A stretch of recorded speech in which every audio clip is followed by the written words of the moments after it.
There are four things you can do to help set you up for long-term success while you're part of the EDA community. Number one is when you're training, make sure that you track your lifts. Make sure that you log your sessions and you try to be as meticulous as possible about logging and improving your sets and reps over time, ensuring that you are progressively getting better at your training and you are pushing yourself each and every session is going to be so important when you come to look back at your long-term progress. So make sure that you track your sets and reps. Every single session, just spend that extra minute making sure you put your weights in correctly. And each and every session, see what you did last week and see what you can do better at this week. Number two, on that note, make sure that whenever possible, whenever reasonable, try to film your sets because progress isn't linear.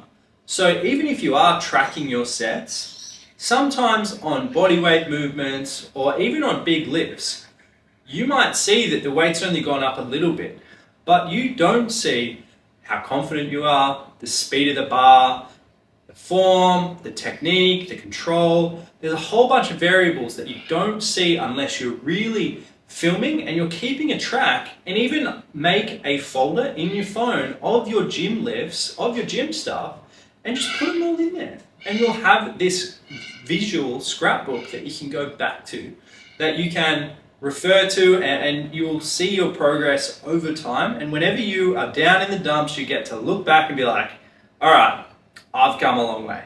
And so you won't be able to see that and you won't have that there unless you're trying to film your lifts whenever you can.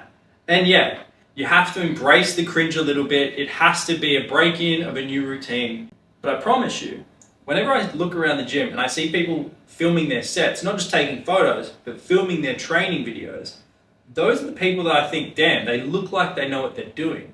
So what came first? Them filming themselves and taking their training seriously?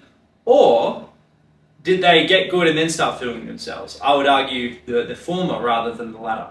So try to become someone that is about the journey. Film your progress.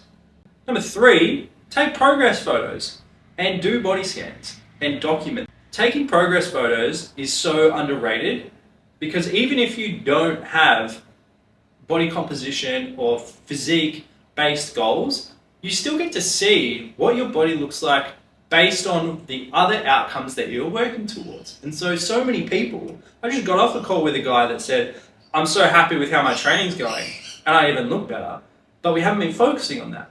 And so keeping this logbook and documenting this process is what's going to set you up for long-term success when you are looking back on past photos, looking back at past videos, looking back at past body scans. The more that you can document this process, think of it like you're looking to tell a story. What story do you want to tell in 5 years from where you are now? Because we're probably not going to be that different in 5 years' time. We might be, but we're probably not going to be massively different in 5 years' time. We're still going to be training. We're still going to be striving to look after ourselves. And so why not start tracking now? The fourth thing that you can do that will really help set you up and us up for success is going to be asking questions and asking for help. We don't have all the answers, but we've got a really good foundational base to at least give you a really good start towards a direction that you can go down, even if it's stuff outside of our scope as trainers. I know heaps of physical therapists and physios that if it's beyond me, I have a circle that can help. If it's beyond me in nutrition, I have a circle that can help. And so ask questions and see how it can help. And realistically, by you asking questions, that's helping us help you. Like, allow us to do our jobs better. That's what we're here for. So that's definitely important when we're looking at long-term success. If you've got a problem, just ask. We might have the answer, or we'll be like, shit, man, I'll get back to you. And most of the time, my goal is that if you've got a question that I don't have an answer to in a video like this, then I'm going to make one. That's why I'm doing this. And here's a little bonus tip as well. Go through and watch as much of the content database that we have and stay on top of it, because even though it might not be relevant now, when something comes up in your life and one of these things becomes more relevant, You're going to be like, oh, I remember watching a video about that.